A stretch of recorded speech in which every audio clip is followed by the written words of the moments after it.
सोचिए कि ऐसा आदमी जिस पर इंटरनेशनल गिरफ्तारी का वारंट निकला हो, लेकिन फिर भी दुनिया की सबसे बड़ी बैठकों में शामिल हो रहा है। दूसरी तरफ जो भारत सिर्फ सुनता ही नहीं है, बोलता भी है और दुनिया सुन भी रही है। ब्रिक्स एक ऐसा नाम जो डॉलर को हिलाने चला है और भारत इसमें हीरो बनने जा रहा है। लेकिन इस बार की ब्रिक्स मीटिंग में क्या होगा, कौन आएगा कौन नहीं आएगा और इससे भारत को क्या फायदा होगा, सब कुछ जानिए इस वीडियो में बिल्कुल आसान भाषा में। तो चलिए वीडियो को शुरू करते हैं। देखो भाई, दुनिया में अमेरिका, यूरोप जैसे बड़े बड़े देश मिलकर एक क्लब चलाते हैं जिसे G7 वगैरह बोलते हैं, आप जानते ही होंगे। अब एशिया, अफ्रीका और लैटिन अमेरिका वाले देश बोले भाई हम भी मिलकर एक अपनी गैंग बनाते हैं जिससे अमेरिका की थोड़ी धाक कम हो जाए। बस इसी को ब्रिक्स कहते हैं।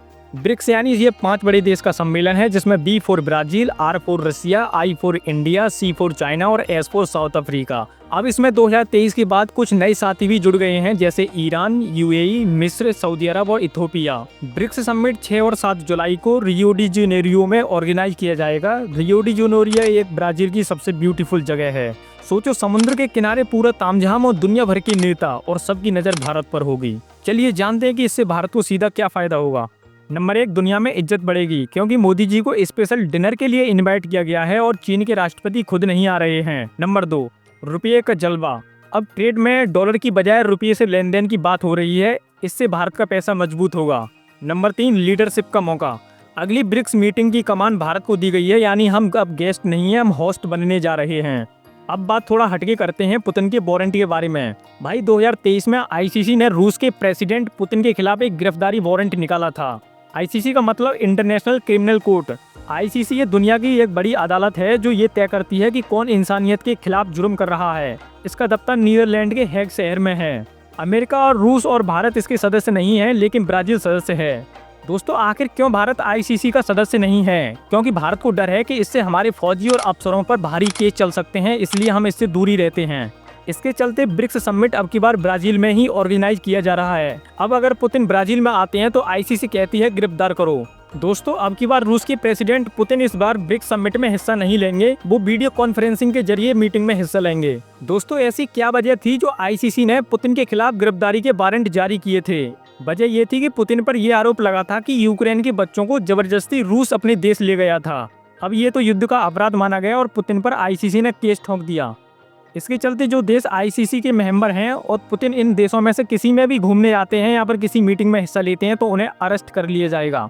अब अपने टॉपिक पर वापस आते हैं। इस बार चीन के राष्ट्रपति भी इस मीटिंग में हिस्सा नहीं ले रहे हैं। अपनी जगह वो अपने देश के प्रधानमंत्री को भेज रहे हैं क्योंकि भारत को मिले स्पेशल डिनर से चीन को चिढ़ लग गई है। अब ब्रिक्स के अंदर भी ईगो वॉर चल रहा है, लेकिन भारत अपनी बात मजबूती से कह रहा है और सुनवाई भी हो रही है। यूरोप के देशों को सबसे बड़ा डर ये लग रहा है कि ब्रिक्स अपने डॉलर जैसी करेंसी लाने वाला है। ये सच बात है, लेकिन अभी इस पर बात हो रही है। ब्रिक्स देशों की अभी ऐसी कोई करेंसी सामने नहीं आई है, लेकिन कोशिश जरूर हो रही है ट्रेड में डॉलर की मोनोपोली खत्म करने के लिए। क्या ब्रिक्स देशों को अपनी करेंसी लाना चाहिए? कमेंट में जरूर बताएं। आज भारत सिर्फ बैठकों में कुर्सी लेने वाला नहीं है, बल्कि बोलने वाला भी देश बन चुका है। रूस हमसे बात करता है, अमेरिका हमें बुलाता है, चीन हमसे डरता है और ब्रिक्स जैसी बैठकों में भारत के बिना सुने कोई फैसला नहीं लेता। दोस्तों, दुनिया बदल रही है, दोस्त भी बदल रहे हैं, दुश्मन भी बदल रहे हैं, लेकिन एक चीज जो बदलते बदलते चमक रही है वो है भारत।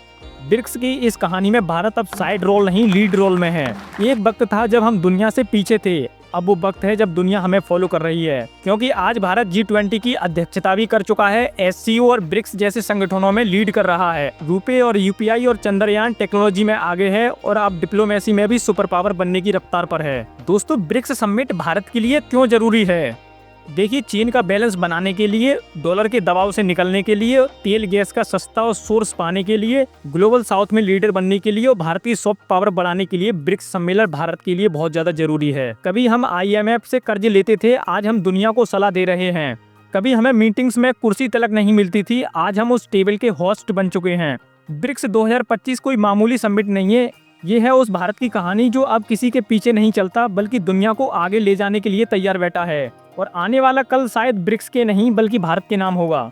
ईरान पर हुए इजराइल के ताबड़तोड़ हमलों पर भारत ने अपना स्टैंड साफ कर लिया है। भारत ने ब्रिक्स ग्रुप देशों के साथ मिलकर ईरान पर हमलों की कड़ी निंदा की है। ब्रिक्स ने इसे अंतर्राष्ट्रीय कानून और संयुक्त राष्ट्र चार्टर का उल्लंघन बताया है। बता दें कि भारत ने शंघाई सहयोग संगठन यानी SCO की ओर से एक जारी बयान से खुद को 10 दिन पहले ही अलग कर लिया था, जिसमें इजराइल की ओर से किए गए सैन्य हमलों की निंदा की गई थी।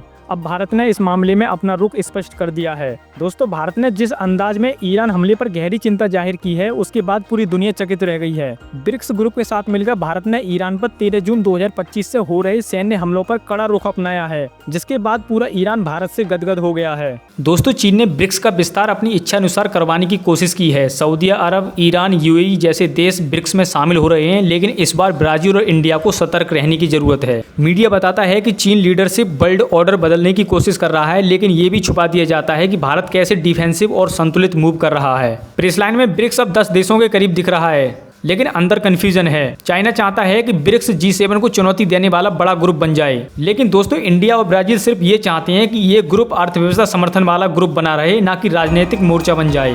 दोस्तों, अब तो आप समझ ही गए होंगे कि ब्रिक्स सम्मेलन भारत के लिए कितना जरूरी है। वीडियो सही लगी हो तो लाइक करो और इस प्रकार की और वीडियो देखने के लिए हमारे चैनल को जरूर सब्सक्राइब करें। धन्यवाद।